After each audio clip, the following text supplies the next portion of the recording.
500 কোটি টাকার প্রজেক্ট। আপনারা শুধুমাত্র টাকাটা দেখতেছেন, কিন্তু আমরা দেখতেছি বাজার। Hey, dude, what are you doing here? Hey, bro, I have to go. Hey, I'm the job.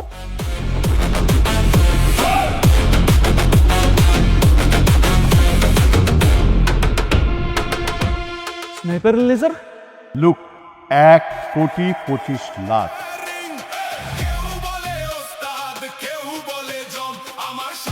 What? Impossible.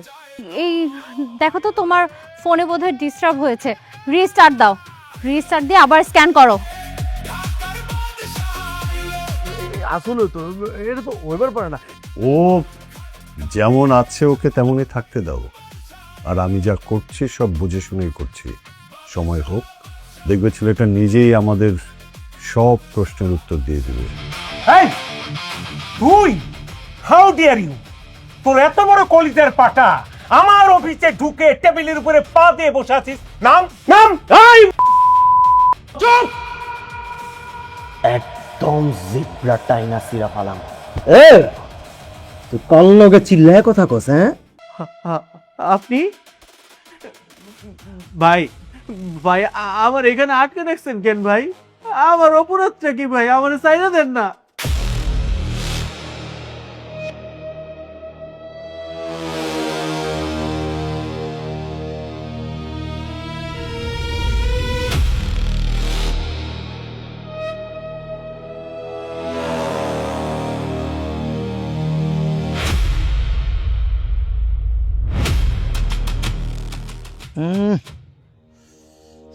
Same মাগার ডিফারেন্ট। কয় মাস? বিরক্ত করছেন কেন? আমার হাত ছাড়েন। বিরক্ত করবো কেনা? আপনার আমার লাগে লোন না, এর ভিতরে 1 লাখ লাগাইতেছেন, কষ্ট হবো না আপনার? আমার পঙ্কিরা যে করে লোন আপনার বাতাস বিতাস কিনে লয়ে আহি, ব্রেক চাপবো না, টেনশন করেন গেলা। প্লিজ ভাই, আমার হাতটা ছাড়েন, আমার কাজ আছে, আমাকে ডিস্টার্ব করেন না। বুঝলাম না, পতি মাহেরা তো বাপ থাকবো খেলা। ছাড়েন তো, ডিস্টার্ব করেন না। আরে কই ডিস্টার্ব করলাম? ও মাগা বাবা টোল পরে দিন। ভাই প্লিজ আমাকে যাইতে দেন, আমার হাতটা ছাড়েন। হাত তো চাললে কেমনে? উফ, ছাড়ুন তো। দেহি কই তোর যাওয়ার পারো ওই যাইবা।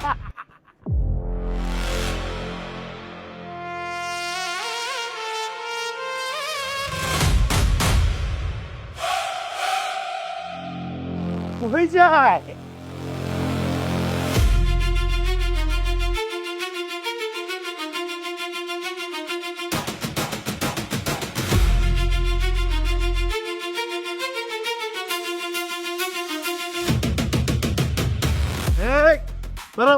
কই যাও? আমি কইছিল কি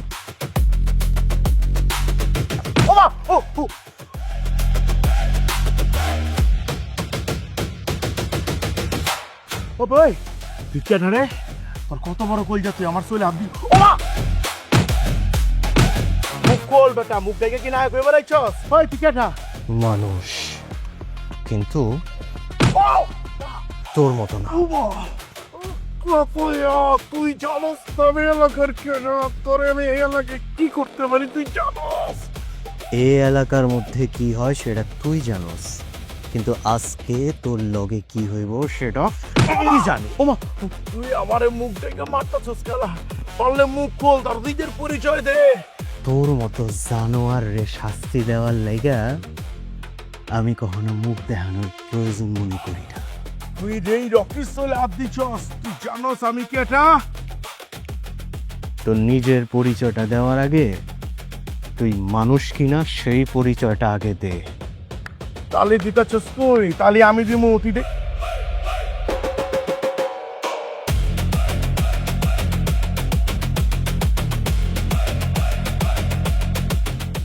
ভাই আমি কি করছি ভাই? আমি তো কিছু করি নাই ভাই। যখন এই অসহায় মানুষটার লগে তুই অন্যায় করতেছিলি, অপরাধ করতেছিলি, তখন তোর কাছে মনে হয়েছে তুই খুব সাহসী মানুষ, কিন্তু এখন যখন তোর সামনে একজন শক্ত মানুষ দাঁড়ায় গেছে, তখন চান্দু তোমার আসল চেহারাটা বাইরে হয়ে গেছে না? ভাই আমার ভুল হয়ে গেছে, আমার মাফ করে দেন ভাই। এই মাইয়ার লগে এমন করার আগে তোর ভাবা উচিত ছিল না? একদম জানে ময়রা ভালা আমার ভুল হয়ে গেছে ভাই, আমি আর এই জীবনে করুম না ভাই, আমার শয়তানে ধরছিল ভাই, আমি জানি না কিছু ভাই। ভাই আমার বিবেক কাম করে না, আবেগ কাম করছে ভাই, আমার মাফ করে দেন ভাই, আমি আর জীবনে করুম না, যে কাম ধরছি ভাই, সুপার করছম ভাই, আর কোনো করুম না ভাই। ও টিকারে টিপতে মানা করেন ভাই, ভাই তো নামাইতে করেন না, নামাইতে করেন ভাই, ভুল হয়ে গেছে ভাই। আমার কাছে মাপ চাওয়ার আগে যে মাইয়ার লগে অন্যায় করছস মাপ চা তার কাছে। ভাই ভাই আমার ভুল হয়ে গেছে ভাই, ভাই আমার ভুল হয়ে গেছে ভাই, আমার ভুল হয়ে গেছে, আমার মাফ করে দাও, আমি কসম আমার, আমি সব করে মাইয়ার, আমি বইলে চোখে দেখবো, মায়ের চোখে দেখবো, আমার মাফ করে দেন বাবু, মাফ করে দেন ভাই, ভাই একটু কম না, মাফ করে তো ভাই, ভাই কর না ভাই, আমি নাকে ঘর দিতেছি ভাই, নাকে ঘর দিই ভাই, নকে ঘর দেবে এই যে ভাই, আমি নকে ঘর দিতেছি যে ভাই, দিচ্ছি ভাই, আরেকবার দিব ভাই, আরেকবার দিচ্ছি ভাই।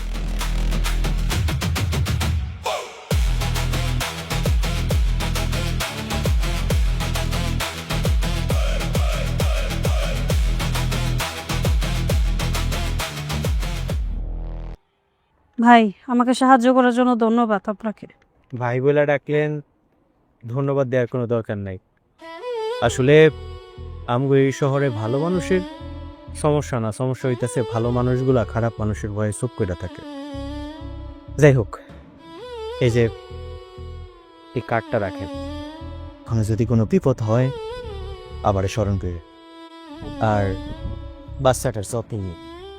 আচ্ছা ভাই, সালাম আলাইকুম। ওয়ালাইকুম আসসালাম।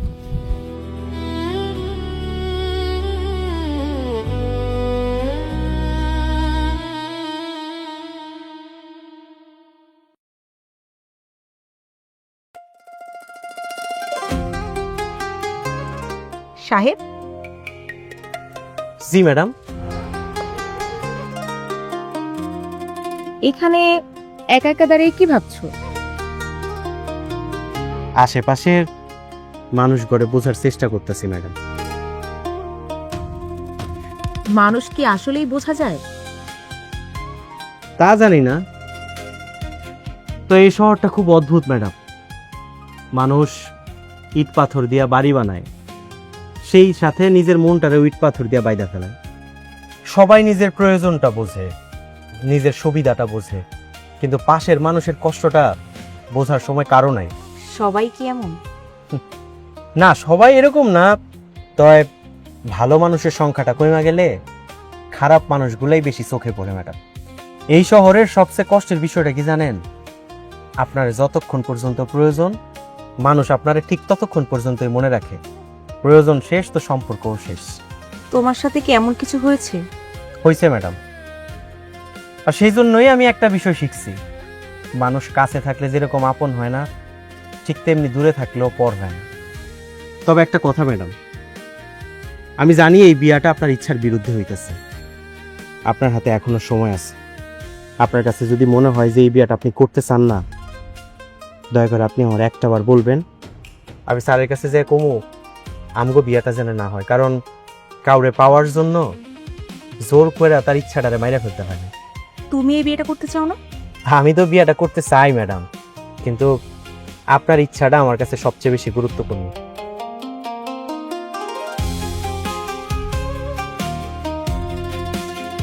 তবে একটা কথা ম্যাডাম, এই পৃথিবীর সব মানুষ স্বার্থপর না, কিন্তু সত্যিকারের মানুষটারে চিনতে আমরা অনেক সময় দেরি করে ফেলি।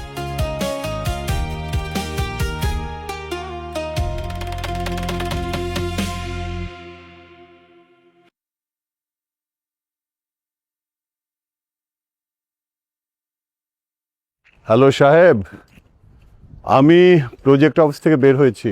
তোমার তেল নেওয়া শেষ হলে এখানে চলে এসো, আমি সামনেই আছি। Okay bye. তুমি? চাচা, আমি একটা জিনিস বুঝলাম না, যে মানুষটার আমি মাটিতে নামাইলাম সেই মানুষটা আবার ওইখান থেকে উঠে দাঁড়াইতে চায়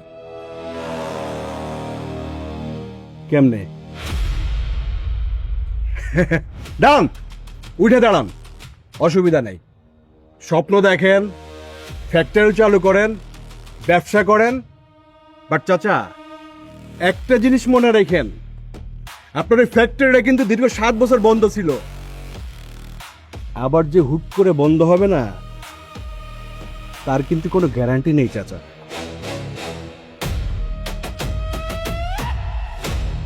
তুমি কি আমাকে হুমকি দিচ্ছ? আরে না না চাচা, আপনারা হুমকি দেবো কেন? আপনাকে জাস্ট একটা ব্যাপার আগাম খবর দিতে আসছি। শোনো, হাজি করিম খবর শুনে চলার লোক না, হাজি করিম নিজেই খবর তৈরি করে। Got it? চাচা আপনার ওই একই সমস্যা, লম্বা মানুষ তো, লম্বা মানুষের বুদ্ধি হাঁটুতে থাকে।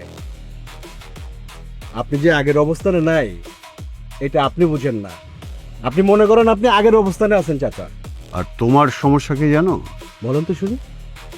সাথে 2-4টা চেলা চামুন্ডি নিয়ে ঘুরে তুমি নিজেকে বিশাল কিছু ভাবো। চাচা আরে ওইসব বাদ দেন তো, আমি কিন্তু আপনার ভালো চাই, আপনার ভালোর জন্যই আসছি আমি। আমার ভালো নিয়ে তোমার চিন্তা করার দরকার নেই নিশান। আছে আছে চাচা, কারণ আপনি যে সিদ্ধান্তটা নিয়েছেন চাচা, ওই সিদ্ধান্তটা না আমার ভালো লাগে না। নিশান, আমার কোন সিদ্ধান্ত তোমার ভালো লাগবে কি লাগবে না সেই হিসাব কি আমার তোমাকে দিতে হবে? চাচা আপনি কোটি কোটি টাকার মালিক একজন ব্যবসায়ীকে রেখা সামান্য একজন গাড়ির ড্রাইভারের সাথে আপনার মেয়ের বিয়ে দিতে চান? চাচা আপনার বুদ্ধি নিয়ে না আমার যথেষ্ট চিন্তা হয়। আমার মেয়ের জীবন নিয়ে না ভেবে তুমি তোমার নিজের জীবন সামলাও। যাক চাচা, আমি আপনার সাথে আরেকটা কথা বলতে আসছি। আপনি যে জমিটা নিয়ে ওকে নোটিশ পাঠাইছেন, ওই জমিটা কিন্তু আপনাকে ফেরত দিব না।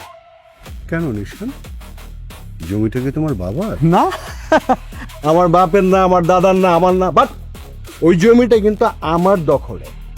কান খুলে শুনে রাখো, দখল আর মালিকানা এক জিনিস না। চাচা ওই আদালতে কি হবে না হবে জানি না, বাট এই পুরা শহরে এই নিশান চৌধুরীর কথা ছাড়া অনেক কিছু হয় না চাচা। তাই নাকি নিশান? হ্যাঁ হ্যাঁ তাই, আমি নিশান চৌধুরী যেটা চাই ওটা নিয়ে ছাড়ি। নিশান চৌধুরী, এই শহরে অনেকেই নিজেকে রাজা ভাবে, কিন্তু রাজা হওয়ার স্বপ্ন দেখা, রাজত্ব ধরে রাখা এক জিনিস না। চাচা আপনি কি আমাকে হুমকি দিচ্ছেন না চ্যালেঞ্জ জানাচ্ছেন? ক্লিয়ার করেন তো। হুম, হুমকি দিচ্ছি না, চ্যালেঞ্জও দিচ্ছি না। তো আমি শুধু তোমাকে একটা কথা পরিষ্কার করে বলে রাখছি, আমি এখনো হাজি করিম। Mind it.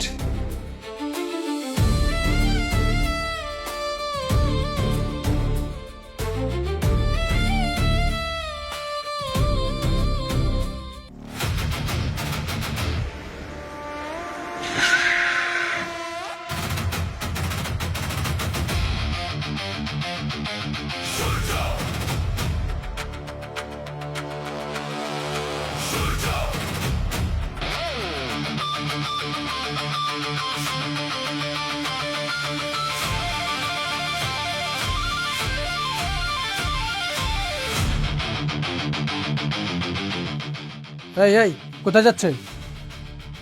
বস বিজি আছেন।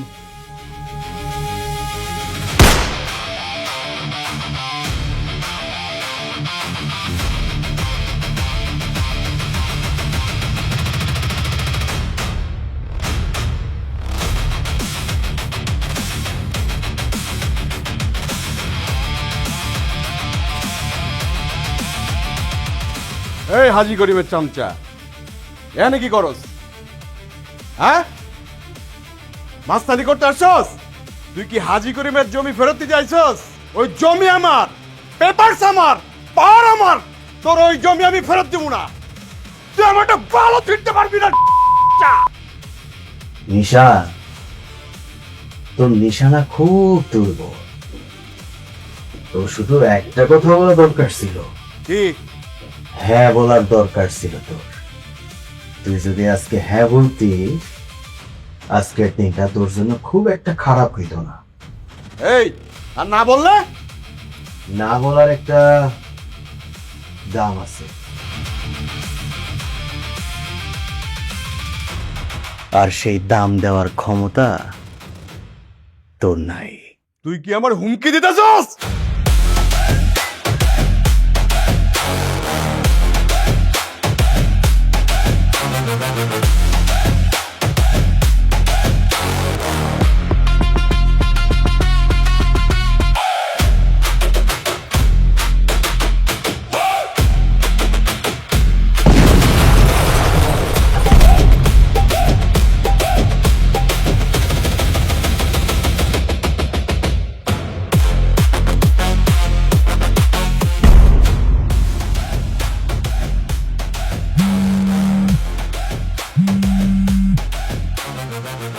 নিশান, হ্যালো কে? আমার পরিচয় জানার সময় তোর এখনো হয় নাই। আজকে তোর গাড়ি ব্লাস্ট করলাম, দরকার পড়লে কালকে তোর বাড়ি পুরাইয়া সারখার করে দিব। 1 ঘন্টা সময় দিলাম, 1 ঘন্টার মধ্যে ওই জমির দলিল হাজী করিমের কাছে পৌঁছায় দিবি। আর যদি না দিই? নিশান, তুই শুধু আমার খুমাটা দেখছস, কিন্তু সে যে কি করতে পারে তোর এখনো কোনো আইডিয়া নাই। 1 ঘন্টার মধ্যে যদি হাজী করিম তার জমির দলিল পয়সা না পায়, কালকে সূর্য ওঠার আগে তোর বাড়ির ঠিকানা পরিবর্তন হয়ে যাবে। Your time starts now.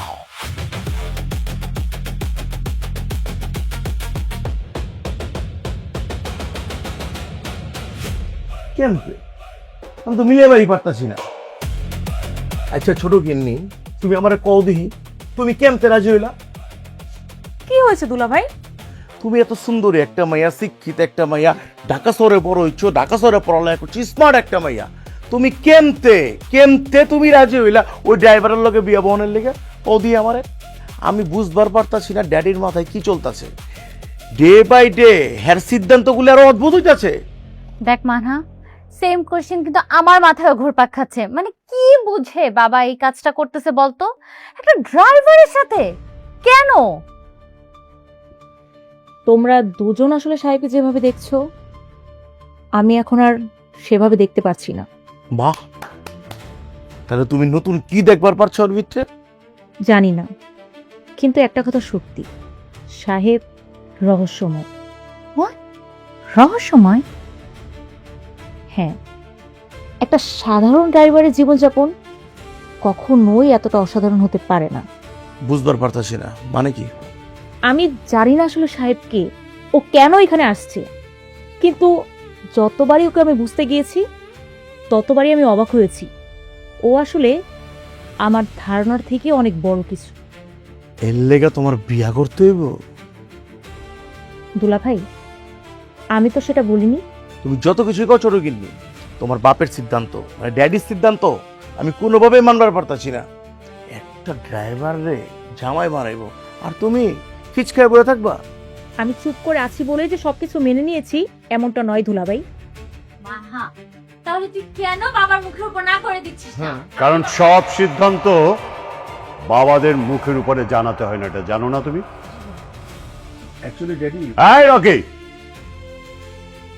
একদম চুপ। সব শুনেছি আমি, সব। তানহার মা, তোমার বড় মেয়ে আর তার জামাইকে বলে দাও যে মানহা আমার মেয়ে, ওর ভালো মন্দ ভবিষ্যৎ সবকিছু দেখার দায়িত্ব বাবা হিসাবে আমার। হ্যাঁ, তোমরা ওকে নিয়ে চিন্তা ভাবনা করতে পারো, মতামত দিতে পারো, বাট আমার মেয়ের জীবন নিয়ে আমাকে শেখাতে এসো না, শেখানোর কোনো দরকার নেই। তোমরা এসছো বিদেশ থেকে আমাদের সাথে সময় কাটাতে, সেটা করো। সাহেবকে নিয়ে তোমাদের যদি কোনো ধরনের কোনো সন্দেহ থেকে থাকে, সেটা একেবারেই তোমাদের ব্যক্তিগত বিষয়। আমার বিষয় হচ্ছে আমি সাহেবকে পছন্দ করি, সাহেব ভালো ছেলে, সো মানহাকে আমি সাহেবের সাথে বিয়ে দেব। কিন্তু বাবা, তোমার সিদ্ধান্ত। এই তানহা, আমি তোমার বাবা হাজী করিম, আমি সিদ্ধান্ত নিয়েছি। ড্যাডি আপনি বেয়াদবি নিয়েন না, একটা ড্রাইভারের লেগে আপনার এত বিশ্বাস? রকি, মানুষের পরিচয় তার গাড়ির স্টিয়ারিং এ নয়, তার চরিত্রে। আর সাহেব সম্পর্কে তার চরিত্র যতটুকু জানা দরকার আমি ঠিক ততটুকু জেনেই মানহার সাথে সাহেবের বিয়ে দেওয়ার সিদ্ধান্ত নিয়েছি। ও হ্যাঁ, আর একটা কথা, আজকে তোমরা সাহেবকে ড্রাইভার বলে তুচ্ছ তাচ্ছিল্য করছো। একদিন তোমাদের এই ভুল ভাঙবে, কিন্তু তখন অনুতাপ করেও কোনো লাভ হবে না। বেটা Rocky, inner engineering is important for you, my date.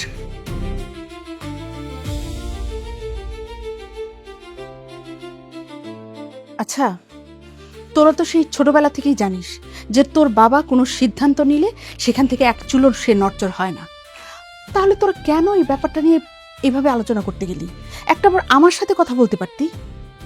আচ্ছা যাই হোক, বাবা রকি, তুমি তোমার শ্বশুর আব্বার কথায় আবার মন খারাপ করো না।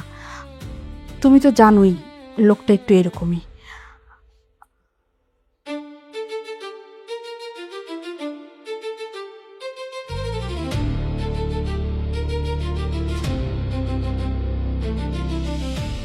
একটা সময় মনে করতাম ভালো মানুষ হইলে, কারো ক্ষতি না করলে, নিজের মতো সোজা পথে চললে সব কিছু ঠিকঠাক থাকে। কিন্তু না, এই দুনিয়া ভালো মানুষরে ভালো থাকতে দেয় না। এই দুনিয়ার মানুষ দুর্বল মানুষ দেখলে তারা সাইপা ধরে, চুপ থাকলে মাথায় উঠা বসে। সরল মানুষ দেখলেই মানুষ ভাবে এই মানুষটারে ঠকানো খুব সহজ। কিন্তু একটা কথা আজকে বুঝা গেছে, যদি বাঁচতে হয় লড়াই কইরাই বাঁচতে হইব, যদি টিক্কা থাকতে হয় লড়াই কইরাই টিক্কা থাকতে হইব। কারণ এই দুনিয়ায় কেউ কাউরে জায়গা কইরা দেয় না, নিজের জায়গাটা নিজেরই শক্তি দিয়া বানায়া নিতে হয়। এতদিন আমি ভাবতাম অন্যায়ের জবাব চুপ থাইকা দেওয়া যায়, কিন্তু আজ থেকে আমার শান্তি আর কেউ কাইরা নিতে পারবো না।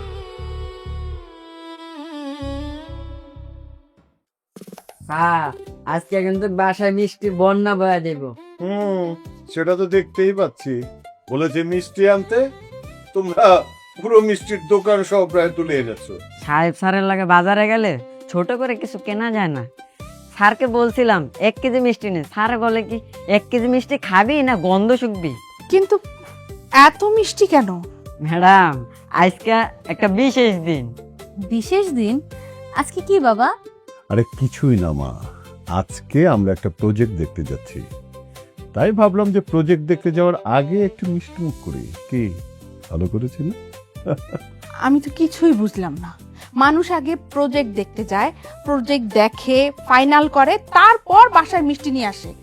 তুমি তো আগেই মিষ্টি এনে ঘর ভরিয়ে ফেলেছো।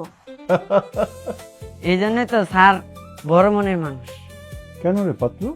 কারণ বড় মানুষ আগে থেকেই জানে সাকসেসটা তাদের হাতেই। তাই পাতলো, বড় মানুষের দোহাই দিয়া নিচে আবার বেশি বড় সাজিস না। স্যার, আমি মানুষটা ছোট হইলো, কিন্তু মিষ্টির ব্যাপারে আমার স্বপ্নটা অনেক বড়। কি ব্যাপার, এত মিষ্টি কি উপলক্ষে? ম্যাডাম, আমরা যে প্রজেক্টটা করতে যেতেছি সেটাতে তো আমরা সাকসেস হবো, সেটার আগাম আনন্দ করতেছি। আগাম আনন্দ মানে? হ্যাঁ, ভেরি সিম্পল। আমার কাছে মনে হয়েছে যে প্রজেক্টটা ভালো হবে এবং আমার বিশ্বাস এই প্রজেক্টটা আমরা পাবই। ওই বিশ্বাস থেকে একটু মিষ্টি আনা কি ভালো করেছিল? বাবা, বিশ্বাস আর আত্মবিশ্বাসের মধ্যে কিন্তু পার্থক্য আছে। মামনি, আমি দুটো নিয়েই বসে আছি। এই তানহা, রকি কোথায় মা? রকি ও তো বাসায় ছিল বাবা, কোথায় যে গেল। না না না, ডাকতে হবে না, ইটস ওকে। তো মামনি, লেটস মুভ। সাহেব চলো, আমাদের কিন্তু অলরেডি অনেক লেট হয়ে গেছে। বাবা, কি হয়েছে তোমার? বাবা কি হয়েছে তোমার? কি হয়েছে বাবা? হ্যাঁ, এনি প্রবলেম বাবা? খারাপ লাগছে? অ্যাম্বুলেন্স ডাকবো? না না না, কেমন লাগছে তোমার? আরে না, কিচ্ছু হয়নি আমার। দেখি মা, একটু পানি খাও না। বাবা একটু পানিটা খাও। আচ্ছা সাহেব, একটা অ্যাম্বুলেন্স ডাকো না। তানহা মা, বাবা বললাম তো অ্যাম্বুলেন্স লাগবে না, আমি ভালো আছি। তুমি আজকে কোথাও যাবে না। আমি না এত বছর ধরে তোমার সংসার করছি, তোমার চেহারা দেখলে আমি বুঝতে পারি কখন তুমি ভালো থাকো আর কখন তুমি ভালো থাকার অভিনয় করো। সো আজকে তুমি কোথাও যেতে পারবে না। তোমার প্রজেক্ট যদি এত ইম্পর্ট্যান্ট হয়ে থাকে তাহলে মানহা যাবে আর সাহেব যাবে। স্যার, আপনি আমার উপর ভরসা করতে পারেন স্যার। হ্যাঁ, তোমার উপরে আমার সেই ভরসা আছে সাহেব। মানহা, তাহলে তুমি যাও সাহেবকে নিয়ে। বেস্ট অফ লাক মা। বাবার কিছু হয়নি বললাম তো, আমি ফাইন, একদম ঠিক আছে। যাও মা, প্লিজ। বাবা, টেক কেয়ার। ঠিক আছে, যাও যাও, কিচ্ছু হয়নি আমার। কি ব্যাপার, তোমরা এরকম টেন্সড হয়ে আছো কেন? বললাম তো আমার কিছু হয়নি। চলো রুমে, চলো চলো চলো। আর ধরতে হবে না, বললাম তো কিছু হয়নি। প্লিজ আসো।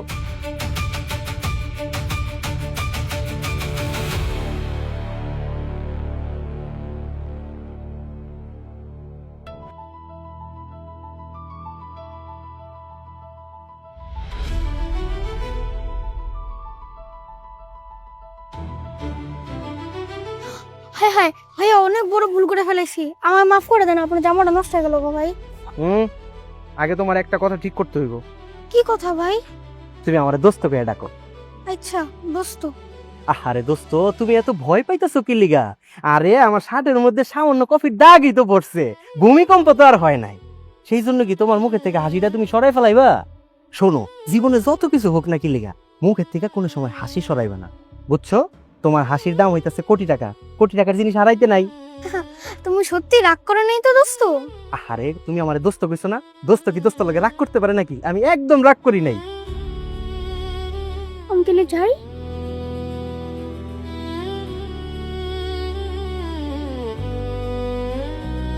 কি ম্যাডাম? না, কিছু না। তাহলে আমার দিকে এইভাবে তাকায় আছে যে? তোমাকে যতই দেখছি ততই অবাক হচ্ছি। এতদিন তোমাকে নিয়ে আমার যে ধারণাগুলো ছিল সবগুলোই হয়তো ভুল। একটা বাচ্চার মুখের হাসির জন্য যে নিজের জামা নষ্ট হয়ে যাওয়ার কথা ভুলে যেতে পারে, এমন মানুষ আমি খুব কমই দেখেছি। ম্যাডাম, আসলে ভালো মানুষ হওয়ার জন্য বেশি কিছু করতে হয় না, শুধু কারো মুখের হাসিটা নষ্ট না করে দিলেই হলে। চলেন ম্যাডাম।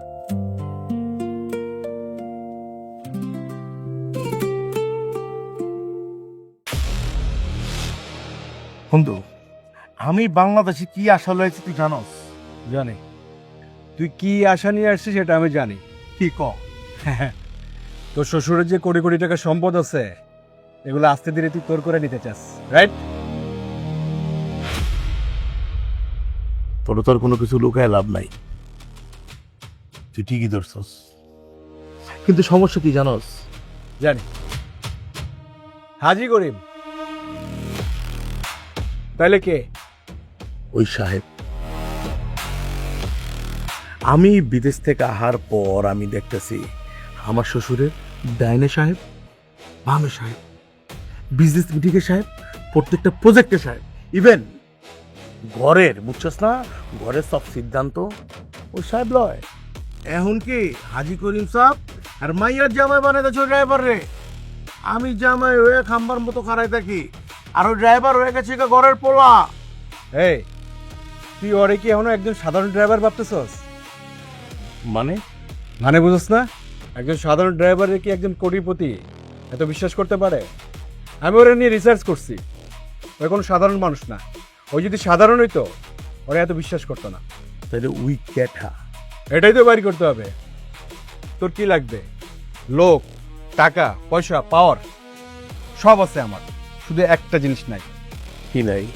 হাজি করিম যাওয়ার পর্যন্ত রাস্তা। আগে রাস্তাটা কিন্তু খোলা ছিল, বাট এখন রাস্তার মাঝখানে দাঁড়ায় আছে সাহেব। ওর আসল পরিচয় বের করতে না পারলে হাজি করিম পর্যন্ত পৌঁছানো যাবে না। এখন আমার কি করতে হইব? বন্ধুর মতো থাকবি। ঘরের জামাই হিসেবে তোর যে সুবিধাটা আছে, ওই সুবিধাটা আমি চাই। যাই রাখাস বাড়ির ভিতর কি হয়, সাহেব কোথায় যায়, কার সাথে বসে, কোথায় কি করে, সমস্ত ইনফরমেশন তুই আমাকে দিবি। এই ইনফরমেশনগুলো আমি চাই। বললাম সাহেবের আসল পরিচয় আর আবার তোর যা দরকার ঠিক সময় মতো পেয়ে যাবে। আজ থেকে আমরা একসাথে খেলবো। তুই খেলবি আমার সাথে? ওকে।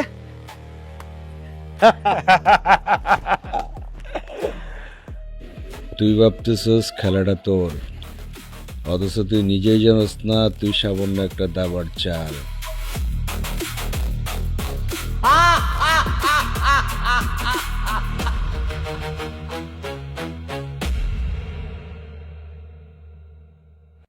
মাঝে মাঝেই তোমাকে এভাবে একা একা দাঁড়িয়ে থাকতে রুখি। মন খারাপ? না ম্যাডাম, আমি একদম ঠিক আছি। কোনো সমস্যা সাহেব? সব সমস্যা কি ম্যাডাম আর সবার লোকে কওয়া যায়? আচ্ছা ম্যাডাম, আপনার একটা কথা জিজ্ঞেস করি। করো। ধরেন কোনো একদিন আপনার চোখের সামনে এরকম একটা সত্যি আসলো যেটার জন্য আপনি মোটেও প্রস্তুত ছিলেন না, এমন একটা সত্য যেটা শোনার পর আপনার কাছে মনে হইব এটা কোনোদিন হইতেই পারে না, সেদিন আপনি কি করবেন? আমি কি করব? আমি কি করব সেটা সত্যটা কি তার উপর নির্ভর করবে। এমন একজন মানুষকে নিয়া যারে আপনি সেই ছোট্টবেলা থেকে একরকম মানুষ হিসেবে চিনছেন, যারা মনে করছেন সে খুব ভালো মানুষ, যারা অনেক বিশ্বাস করছেন, তারপর হঠাৎ করে আপনি সত্যটা জানলেন সে আসলে ততটা ভালো মানুষ ছিল না যতটা ভালো সে আপনারা দেখাইছে। তুমি কি বলতে চাচ্ছ? আমি কিছু বলতে চাই না ম্যাডাম। তাহলে এইসব প্রশ্ন করছো কেন? কারণ মানুষ সত্য জানার পর যতটা কষ্ট পায় তার চেয়েও বেশি কষ্ট পায় তখন যখন সে জানতে পারে যেই মানুষটার উপর সে এত বিশ্বাস করছে, এত ভরসা করছে, সেই মানুষটাই তার সত্যটা জানতে দেয়নি।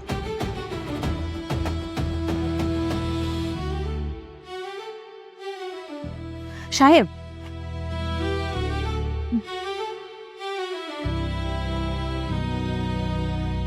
তুমি কি আমার পরিবারের কাউকে নিয়ে কিছু বলতে চাচ্ছ? কিছু কিছু সত্য আছে ম্যাডাম যেগুলো বইলা দিতে নাই, সময় হইলে সেই সব সত্যগুলো নিজেই মানুষের সামনে এসে দাঁড়ায়।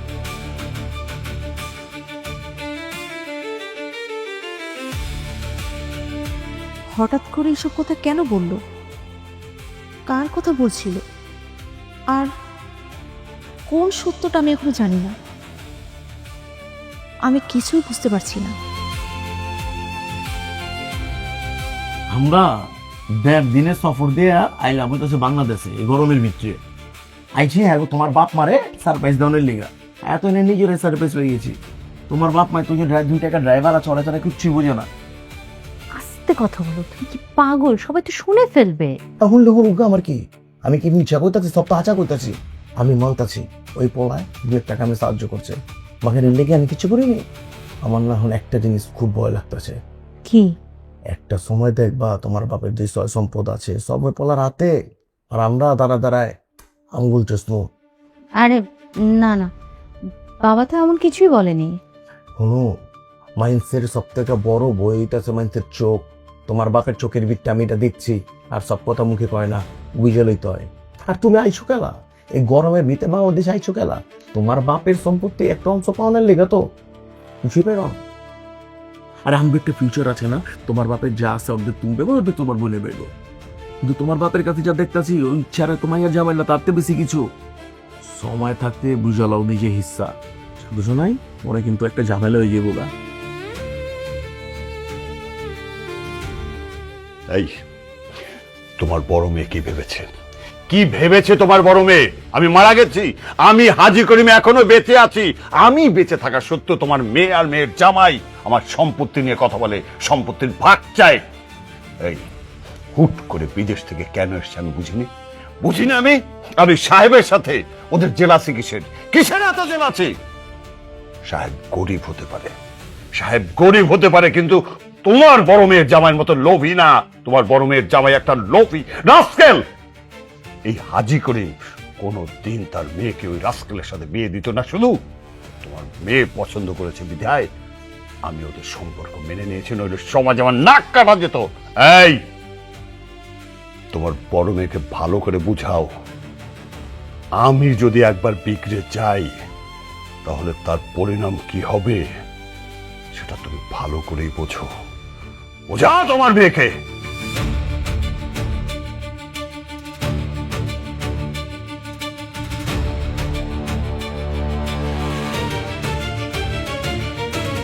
স্যার আমাকে ডেকেছিলেন?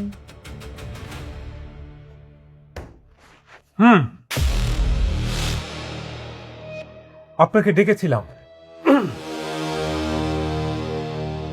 ওই দিন তোমার বাবার সাথে আমি একটু লাউড শাউট করেছিলাম বিধায় তুমি তোমার আরেক বাবাকে আনছো আমাকে সাহায্য করার জন্য, তাই না? তুমি কি জানো না প্রয়োজনে আমি কতটা কঠিন, কঠোর, কতটা জঘন্য হতে পারি? জানো না? স্যার আমি তো তাকে কিছু বলিনি, আমি তো জানি না। চুপ, একদম চুপ। তোর বাবার মতো নাটক করিস? তোর বাবা যেই নাটকটা ওই দিন করছে আমার কোনো দোষ ছিল না। একটা রাস্তার লোক আইসা কাঞ্চন চৌধুরীকে ধাক্কা মারবে আর সে কিছু বলবে না, এদিকে আমার অপরাধ ছিল, সেই জন্য তুই তোর বাবাকে আনছিস। কি দেখে আনছিস রে? তোর এই রাঙ্গা চামড়া, এই রাঙ্গা চামড়ার ঝলক দেখাইয়া ওই মাস্তান বাবাকে আনছিলি আমাকে সাহায্য করবি বইলা। আজকে আমি তোকে খেলা দেখাবো। সো লং টাইম আমারও বেশি জব করিস, বাট আমার আসল রূপটা দেখিস নি। আজকে দেখবি, এখন দেখবি। চল।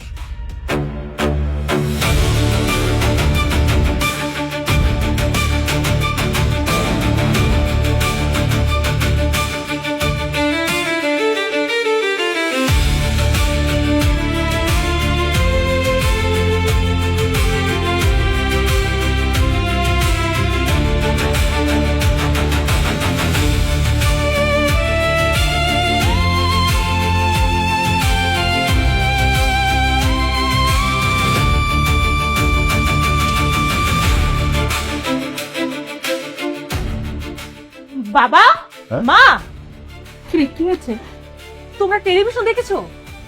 কেন হঠাৎ টেলিভিশন দেখার প্রসঙ্গ আসলো কেন? আহা, দেখেছো কিনা বলো। না তো।